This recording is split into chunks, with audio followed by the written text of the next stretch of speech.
Welcome into our overtime segment here at SportsSource.tv. For the first time, we actually have 5 chairs and me. So all these VFLs, we got them all to hang around today. This segment always brought to you by Smokin' Joe's. You see their website right there on the screen on the monitor.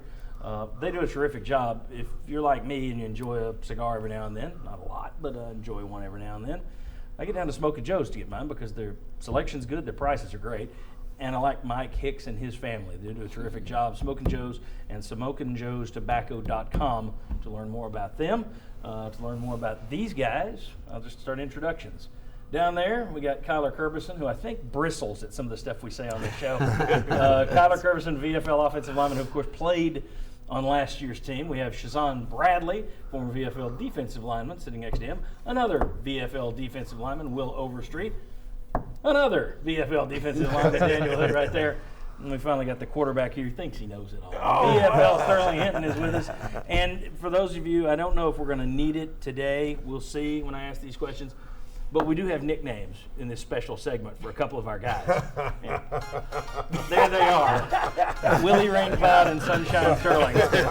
So we'll see if that comes into play today. All right, the CBS broadcast team said yesterday that Jaylen Herd was not showboating on his fumble. They said, well, he was just being casual. Now, I would think there'd be a lot of coaches out there who would say being casual is showboating. But I'm going to ask you former players, was that showboating?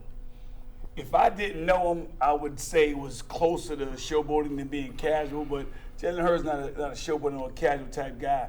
He just didn't see the guy behind him. The guy fell off the receiver up close. The reason why he got the ball, because the guy came up and squeezed the receiver on the smash route. That's why he was open. That guy's made a hustle play, one of his plays that saved us in a couple of games this year already, and made a play. You know, he didn't see him behind him. He saw the guy in front of him, thought he made an easy way to the end zone. Georgia made a play. Okay, so you say close but no because you know the guy. You don't. I say definitely no because of him, because I know him. Daniel Hood. I don't think it was showboating. I think it was just a casual lack in judgment at a time.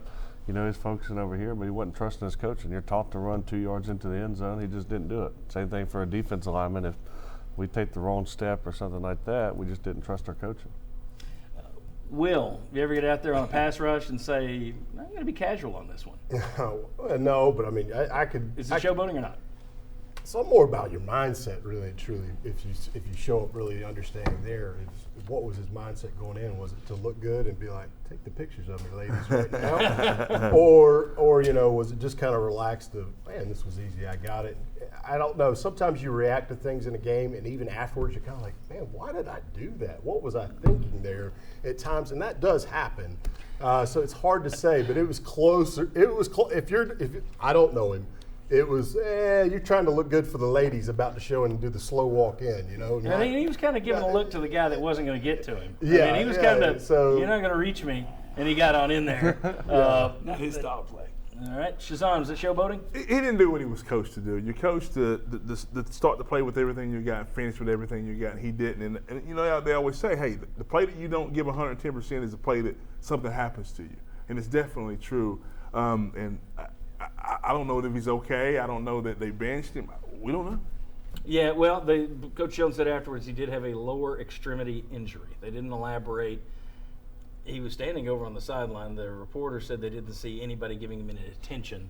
But he did come back in after that, scored a touchdown that, and got his ass into the end zone on that last one. And so that's the thing. I don't know. Let's say he was sort of kind of showboating. And that's my views. I think he wasn't taunting. It was a little showboat. All right.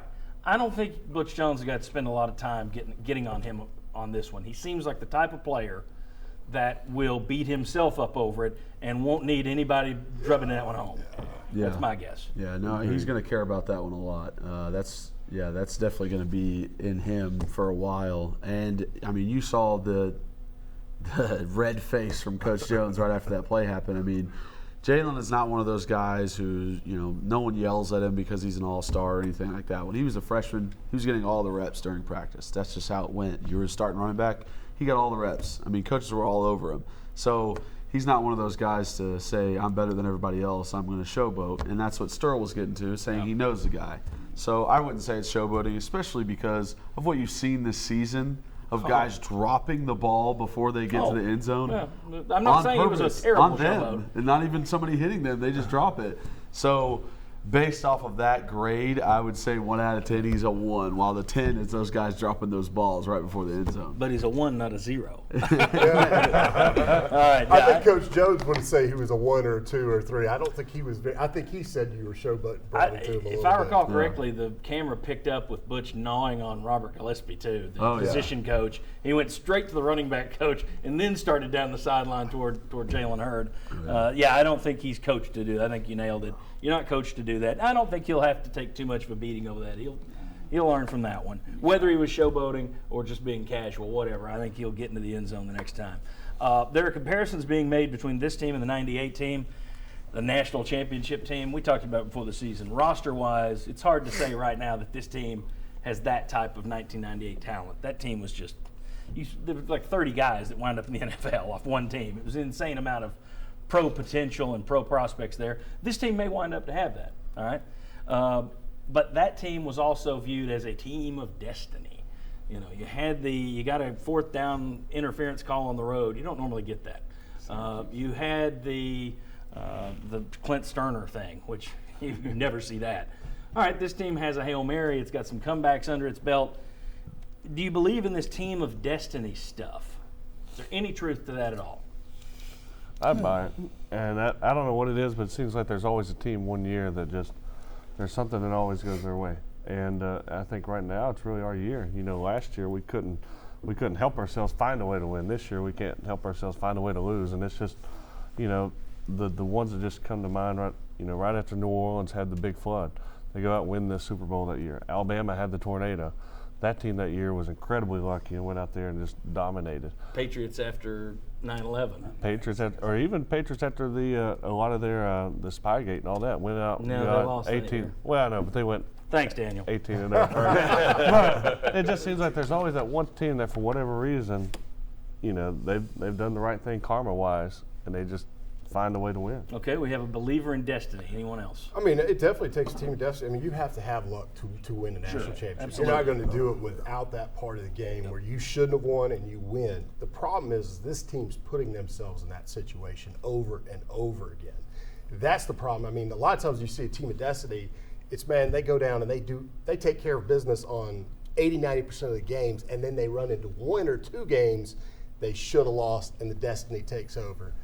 This team continues to be able to be like, hey, let's just roll the dice. Something's going to happen at the end of the game, good for us. And this team has got to get more discipline on the front end of the game and take care of business. When you're better than somebody, beat them. Beat them from the start to the finish. Otherwise, your destiny's going to go the opposite direction. It's just like fumbles. Eventually, the other team starts getting them. It kind of reminds you of your kid brother. You know, you wrestle with him all your life, and you beat up on him, and you go off to college, and you come back, and you get in a wrestling match with him, and he whoops you. You know, these guys just, you know, in order for someone to win, someone must lose. And, you know, you never really learn a lot when you win. When you lose, you learn a lot. These guys have lost a lot. They've learned how to be winners. They're fighters. They're resilient. No, I mean, there's no question about what they are. Yeah, and let me. Well, we'll finish up the destiny, and I want to come back to that. Kyler, I bet if you asked Butch Jones, he'd say, focus on doing your job one play at a time. Yeah. I don't want to hear any destiny talk. Yeah, exactly. It's what Hood said earlier, and you make your own luck. You know, you do have to be lucky to win those games, to win certain games that you're going to play in the season, but you need to make your own luck. And in the first half, they haven't been. They haven't been making their own luck. They've been making their own bad luck. In the second half, they've been stepping it up and actually doing well and making their own luck. And I don't know if I believe in destiny. I'm very superstitious. I might sit in the same spot next week that I was this week. But yeah, we'll see. Destiny? I just think they find a way to win. I mean, I remember '98. The Syracuse game, we were supposed to lose that game. They going into the Florida game. The rumors around Knoxville bench T. Martin. I mean, I'm just saying. So now, you know, they find a way to win. It's like the '98 team did until, you know, it comes to bite them. As long as they win, we'll put the proper game and the full game together when it's time. Shazan mentioned it, learning how to win, and we talked about it the off season. And so, you know, there were coaches. I think Philip Fulmer was one of them. There have been others that came out and they said the concern about this Tennessee team is, you know, sometimes it's easier to get to the hurdle than it is to jump over it. Sometimes it's easier to get to the door than it is to kick it open. how much did losses, and this is specifically for, let me just throw this one at Kyler, since you were over there the longest with this coaching staff. Yeah. How much did the losses aid in learning to win? Yeah, well, I've always said that, you need to understand your weaknesses if you're going to become stronger. I mean, that's just how it goes. You can't just go into something and say, I'm really good at this, I'm going to work on that. You need to work on stuff you're bad at. And losing a game makes you understand what you were bad at, what you did wrong. And I think this team has learned so much from that. And that's one of the reasons why they're on an 11-game win streak, is they learned, what were you doing wrong? What could you have done better to better this team? I'm amazed there's still people that want to downplay the win streak. But you go on Twitter, it's the people who didn't want Butch Jones hired in the first place. People who thought you should have gone out and outbid Alabama and brought Nick Saban in. So Tennessee should never hire an up-and-comer, which if that's the case, then Oklahoma would have never hired Bob Stoops, Florida would have never hired Urban Meyer. These guys start somewhere. But when you win 11 in a row, I don't care who you're playing, that is a season. At least up until 10 years ago, that was a complete season. You're one game within going 12-0. Yeah, it's spread over 2 years, and you had one of those. That 89 team, 88 won its last, five? And then you won your first 6 of 89? Yes. That's a tremendous feat. So, even if you lose to A&M, you're kind of playing with house money at this point, too, because I know that Kyler would disagree and Sterling would disagree. Absolutely. But I think many of us would have looked at this and said, going into that 4-game stretch with the injuries you had, the way you'd looked, if you could get if you could go 2-2 out of those 4, take it. Well, you're there now at worst. Now, if you win one of these next 2, you're 3-1. You are sitting pretty. Then I'll get on with the lock to win the East thing. But even if they lose coming up, I dread seeing it, and it'll happen. I dread seeing people saying, "See, this shows that win streak didn't mean anything," because they'll be pulling the stopper out of the drain when they lose. But I just want to beat that point home as to how impressive that is. Yeah, and I think looking at these next 2 games, before the season, if I said 10-2, these are the 2 you're losing. These next 2 are your toughest games to me, talent-wise, ability. What are you going to have to do? How do you match up?